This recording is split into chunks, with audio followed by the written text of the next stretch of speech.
नमस्कार, मैं रवीश कुमार। आज हम बात करेंगे इजराइल के उस संकट की जो अब दुनिया की नजरों से छुपाए नहीं छुप रहा। एक देश जिसकी सैन्य ताकत की मिसाल दी जाती थी, आज अपनी सेना में बुजुर्गों को भर्ती करने को मजबूर है। जी हां, आपने सही सुना, 50 साल से ज्यादा उम्र के लोग जिन्हें शायद अब आराम की जरूरत है, उन्हें बंदूक थमाई जा रही है। सवाल यह है कि आखिर इजराइल के हालात इतने बिगड़ कैसे गए? क्या इजराइल डिफेंस फोर्स आईडीएफ, जिसे दुनिया की सबसे ताकतवर सेनाओं में गिना जाता है, अब सैनिकों की कमी से जूझ रही है? क्या इजराइल का समाज युद्ध से थक चुका है? और सबसे बड़ा सवाल, प्रधानमंत्री बेंजामिन नेतन्याहू की नीतियां इजराइल को कहां ले जा रही हैं? आइए इन सवालों के जवाब तलाशने की कोशिश करते हैं। लेकिन उससे पहले हमारे इस चैनल को सब्सक्राइब करें ताकि ऐसी हर खबर आप तक पहुंचे।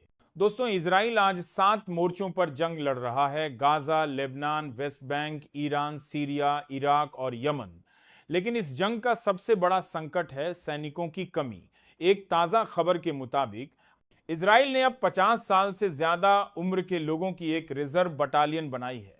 यह कोई साहस की कहानी नहीं, बल्कि मजबूरी की हकीकत है। गाजा में 21 महीने से चल रहे युद्ध ने आईडीएफ को थका दिया है। आधिकारिक आंकड़ों के मुताबिक 7 अक्टूबर 2023 को हमास के हमले के बाद से अब तक 893 इजरायली सैनिक मारे जा चुके हैं और 1200 नागरिकों की जान गई है। दूसरी तरफ गाजा स्वास्थ्य मंत्रालय का दावा है कि इजराइल की जवाबी कार्रवाई में 59,000 फिलिस्तीनी मारे गए हैं। यह आंकड़े सिर्फ जख्मों की गिनती नहीं करते, बल्कि उस तनाव को भी दिखाते हैं जो इजरायली सैनिकों के मनोबल को तोड़ रहा है। पिछले 2 हफ्तों में 5 इजरायली सैनिकों ने आत्महत्या की है।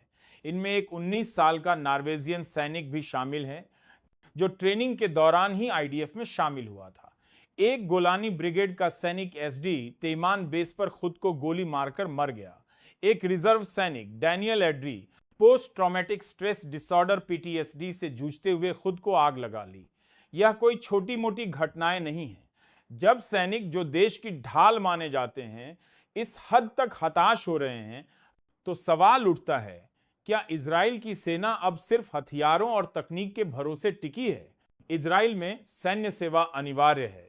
18 साल की उम्र में हर युवा को सेना में भर्ती होना पड़ता है। पुरुषों के लिए 3 साल, महिलाओं के लिए 2 साल। लेकिन अब हालात ऐसे हैं कि लोग सेना में जाने से कतराने लगे हैं। कुछ को जबरदस्ती भर्ती करने की कोशिश में जेल तक भेजा जा रहा है।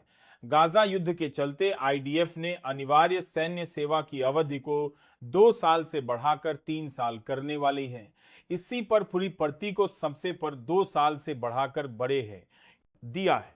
सैनिकों की छुट्टियां रद्द कर दी गई हैं। रिजर्व सैनिकों पर दबाव इतना बढ़ गया है कि उनके परिवार और वित्तीय स्थिति पर असर पड़ रहा है।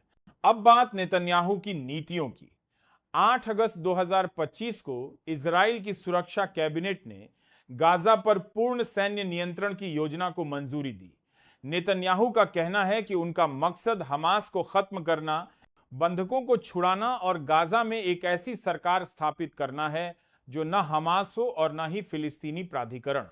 लेकिन इस योजना का विरोध उनकी अपनी सेना के chief of staff lieutenant general Eyal Zamir ने किया, जिन्होंने इसे जाल बताया। यरूशलेम की सड़कों पर लोग नेतन्याहू के खिलाफ प्रदर्शन कर रहे हैं, युद्ध खत्म करने और बंधकों की रिहाई की मांग कर रहे हैं। गाजा के अलावा लेबनान में हिजबुल्लाह के खिलाफ इजराइल की कार्रवाई ने हालात और जटिल कर दिए हैं। हिजबुल्लाह के प्रमुख हसन नसरल्लाह की हत्या के बाद ईरान ने इजराइल पर 200 से ज्यादा मिसाइलें दागी।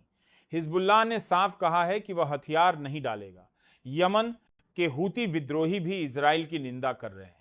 दूसरी तरफ इजराइल के पड़ोसी देशों के साथ रिश्ते बिगड़ रहे हैं। सऊदी अरब के पूर्व खुफिया प्रमुख प्रिंस तुर्की अल फैसल ने नेतन्याहू को युद्ध अपराधी और नरसंहारक कहा है। नॉर्वे ने इजराइल का आर्थिक बहिष्कार किया है, जबकि मिस्र अपने रिश्ते सुधार रहा है। यह दिखाता है कि इजराइल अंतर्राष्ट्रीय मंच पर अकेला पड़ रहा है। लेकिन सबसे बड़ा सवाल यह है, क्या इजराइल इस संकट से उबर पाएगा? एक देश जो अपनी सैन्य ताकत पर गर्व करता था, आज बुजुर्गों को युद्ध के मैदान में भेज रहा है। एक नेता जो दुनिया को चुनौती देता था, आज अपने ही लोगों से डर रहा है। और एक समाज जो युद्ध से थक चुका है, अब शांति की तलाश में है। नेतन्याहू से मेरा सवाल है, अगर आपकी सेना हताश हो रही है, अगर आपके सैनिक आत्महत्या कर रहे हैं, अगर आपके पास जवान सैनिकों की कमी है, तो आप कितने दिन तक यह जंग लड़ पाएंगे? और अगर आप सिर्फ धमकियों और हथियारों के भरोसे चल रहे हैं, तो क्या यह आपकी ताकत है या कमजोरी? दोस्तों, इजराइल आज एक ऐसे मोड़ पर खड़ा है जहां उसकी ताकत सवालों के घेरे में है।